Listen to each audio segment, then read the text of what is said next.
Good morning, this is Jerry over at Finn Tire and Auto. We have your vehicle in for service. You had a few concerns on the vehicle. Ultimately, no particular order, I'm going to go over the vehicle. First, while it's on the ground, you had one concern that you would replace the driver's side headlight bulb. Ultimately, what I think happened is that the high beam bulb got replaced instead of the regular low beam headlight bulb because we installed a new headlight bulb and it came right on. The bulb I pulled out was not a new bulb. So it's possible the incorrect bulb was replaced. Engine air filter while we're under the hood is dirty, it's not plugged. You can see the pleats are pretty full of debris. You can see under the hood we got original coolant hoses, very soft. Reason we know they're original factory stamping, and they got the original clamps on them as well. The battery tested out good on the vehicle. You can see the coolant reservoir right here is low. There is a coolant leak on the vehicle. I will show you that when we have the vehicle in the air.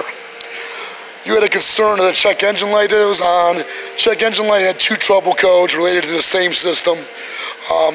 We did smoke the system. Ultimately, we had smoke coming out over here. This looks like the original factory fuel cap because it has a tether. And you can see it's very, very loose. Ultimately, it has a torque gear inside there, so it torques it down, but it's not properly torquing. It's clicking before it tightens it down. So even when it's tight, it's leaking fuel vapor, causing that light to come on. Now, there may be other leaks in the system, but the first step would replace that cap and either do another smoke test or clear the light and you can drive it. In the back of the vehicle we had the third brake light bulb was out. The 2 outer brake lights on either side are working. You had a concern of your blower not working. As you know, the climate control does light up and operate. But what we have, I'm going to show you, I'm not sure if you know that when this was done or this is before you own the vehicle. Someone's already installed a blower resistor kit at some point. But what has happened here, see the melted wiring. Someone's installed wire nuts. Wire nuts, you know, just to be frank, don't belong in automotive wiring. And then also this is heat shrink tubing that was never heat shrunk. It was put on there, but was never shrunk down. We did apply direct power to the blower motor. The blower motor does not turn on. My opinion of what probably happened, when a motor goes bad, it draws an excessive amount of current, which in turn turns into heat.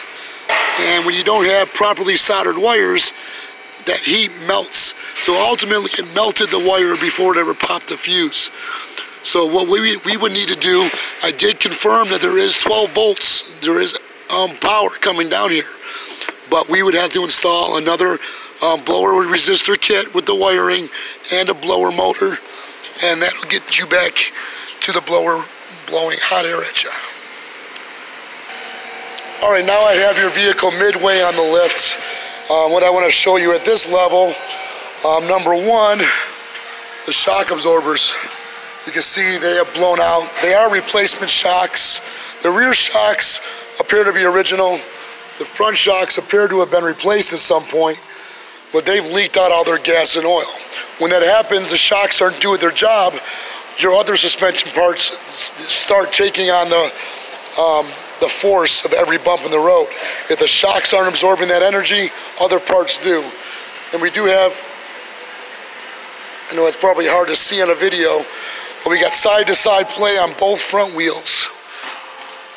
We have 1 outer tie rod, 2 outer tie rods, 3 outer tie rods, 4 outer tie rods. You can see that boot's been torn open for a while. All 4 of those are loose at this point. Right now you can see all this oil everywhere.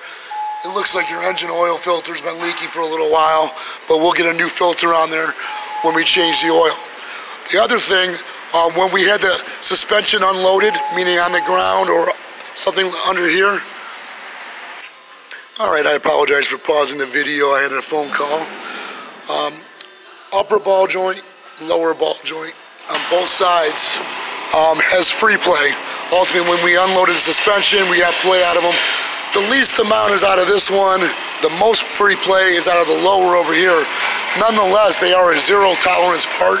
There should not be any free play in a ball joint. So we would be recommending both upper and lower ball joints and all 4 outer tie rod ends. And of course the shock absorbers on the vehicle to get the suspension back in order. Okay, now we have the vehicle up in the air. I'm going to show you a few things that we noticed. First off, we did show you that oil leak from the oil filter. We're going to take care of that. But we also got the front differential cover, as well as the front differential, the pinion seal. There's only a couple quarts of fluid in there, so if that fluid runs out, you're going to end up burning out that front differential. And you can see how it's been, when you're driving, it's been flinging the oil in a centrifugal pattern. As well as the rear pinion seal.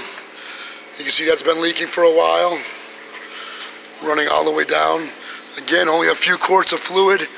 This cover is obviously leaking pretty well.